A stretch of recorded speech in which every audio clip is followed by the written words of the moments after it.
I was mugged last week. Yes, I was mugged last week, and you're right. I live at the south side of Chicago. These things happen from time to time around us. In fact, last month somebody was shot just in front of my house. I had to go to my house through the back door because the police were everywhere. 2 weeks ago, I was going to throw trash off, and I ran into a guy in the evening, and he was kind of scared, and he pulled a weapon. Of course, he wasn't trying to shoot at me, but at least he was trying to leave a message that he was loaded. I understood. It's part of living in the south side of Chicago. But it doesn't have to be so. It doesn't have to be so. We must understand that we are an experiment. The powers that be are actually using us as a social experiment. No. People will talk about this. People will say, yes, they're attacking one another, they're killing one another with weapons. But the truth is this. This is a deliberate thing done to us so that we turn against ourselves, so we can hate one another. Because the truth is this, after I left, I realized I was lucky. This kid could have had a weapon. I would have been a dead man. I would have been a dead man. But when I walked away, I started thinking, oh my God, this experiment is working. We are eating ourselves like rats again, just like the experiment was intended to be. The projects, the ghettos, the redlining, the discrimination, the pouring in of drugs, yes, the police brutality, yes, the closure of industries, yes, the withdrawal of funds from schools and playgrounds, yes. These are deliberate. The dirt, the jail, the criminal justice system. No, it's the criminal system that privatized prison to the hands of civilians, so as to corral, just to push all our men, our uncles, our aunts, our fathers into jails. Yes, this is a social experiment. What are they trying to do? To destroy the backbone of the colored family and then turn us against ourselves. It is an experiment we must recognize and do everything we can to break free from. Yes, and that's our topic for today. Break free from it. We've got to break through. We have to. There's no reason we live in the project. There's no reason we live under the experiments that they subject us to. If you can, leave and find a place to live so that your kids can go to good schools. You cannot be condemned to the kind of schools they condemn us to. Because at the end of the day, it's going to have the effects it has on us as a people. Like I always say, watch this.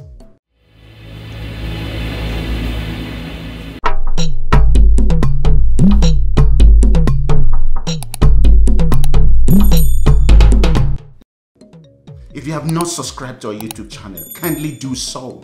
Click that button above so that each time we produce videos, it will come straight to you. Yes, please do.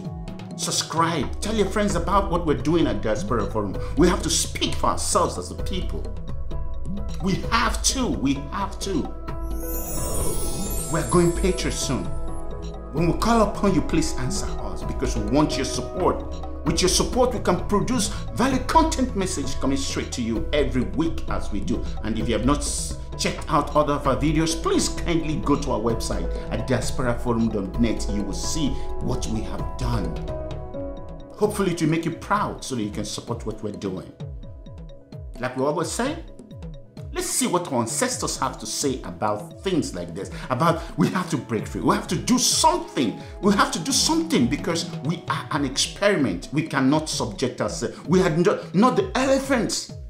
You know why the elephant cannot even cross.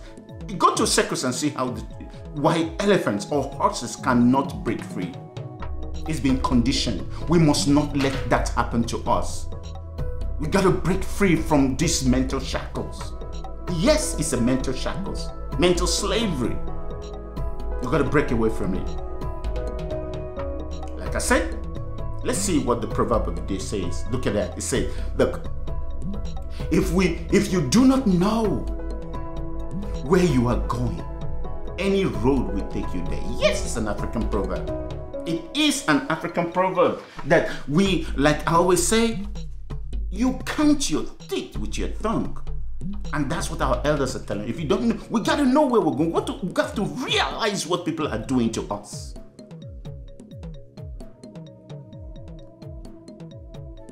How can people stand up and think we like poverty? How can people think we don't like the good things of life? How can people stand up and say we are lazy? How can people say we are lazy? Other people who come from other countries don't know. They're from outside. They're looking. They don't know how they've conditioned the people that live there. Look at the schools. Look at the project. Look at your house and look at yours. Look at your own houses and look at where you condition people to live in, and you expect them to excel in society. This is our future generation. These are people we expect to excel tomorrow as Americans. No, it's an experiment we all must undo. I've lived in Germany. There are no ghettos like this there. No, except in France. And we all saw what happened in France. I've lived in South Korea. I've lived around the world. Everywhere there is this type of discrimination. People can't breathe. It will explode. It's a question of time. But once again, did you know? Take a look at that. Yes, for today, we are going to Lake City, South Carolina, USA. Did you know that late Ronald E. McNair, look at him, yes, that in 1959, the police were called to a segregated library where a colored 9-year-old, yes, Donald McNair was 9-year-old at that time, trying to check out books. He refused to leave after being told that the library was not for colored people. The boy, Ronald McNair, went on to get his PhD in physics from MIT and became an astronaut. The library that refused to lend him books today is named after him. He was the second African American to fly in space. Unfortunately, he was killed aboard the ill-fated US Challenger space shuttle on January 28, 1986. May his soul rest in peace. Once again, did you know? Like I said, that's what segregation, that's what, imagine if this kid, like other kids, were supported. Well, he made his mark. That same library. That's why I say he broke free. Yes, mental slave, he got away from me. And that same library at the end of the day, it bears his name today. Thank God for him. Like I said, we have to know where we're going. Else any road can take us there. We have to understand why we are eating each other like crabs. Why we're pulling each other backwards like crabs. Because guess what? We do not see the invisible hand at the top pulling the strings, causing these things amongst us. But America as a nation, whether or Germany or United Kingdom, any nation that practices racism, it knows it's a question of time. It is working against itself, its own internal self-destruct. It's self-destruction. Yes. Colored people must be given a chance to excel, for society to excel as a whole. Yes. Yes. Look at our schools. Look at where we live in. Then you think you can use the jail system, the prison system, to do what? To lock everybody away. It cannot happen. What happened to me is going to happen to other people. People might not be as lucky as myself. People will get killed. People will get killed. Yes, look at our classrooms. Look at where we live in. Look at our schools. Look at your schools. Look at our children. Every day people are angry. No wonder everybody walking around is walking with a loaded gun and with dogs, because everybody's scared. This is man-made. This pain, this suffering is man-made. We can undo it. Please undo it before it is too late. Yes. Look around. Look at the police. Look at the police brutality. Look at how Caucasians can talk to the policemen. Look at how Caucasians can attack even the capital. Nothing will happen. Imagine if it were colored people that did this. Imagine if. We think Jim Crow law is dead? No. People are still going through it. It's a thing we have to get out of from. Yes, take a look around you. The difference is clear. Nobody's deceiving anybody at all. What do you think? Yes, it's my message for today. We got to break out of this. I'll shut up for the day. We're going to Jacksonville, Florida. Yes, in the person of Miss McNee Oshun Betsy. Yes, she was an African-American environmentalist and an activist as well. She left a successful career as an opera singer. Her great-grandfather, A.L. Lewis, was the first colored millionaire in Florida. Yes. He established a space for colored people. Again, look at that. Every person's fighting segregation and discrimination in the United States.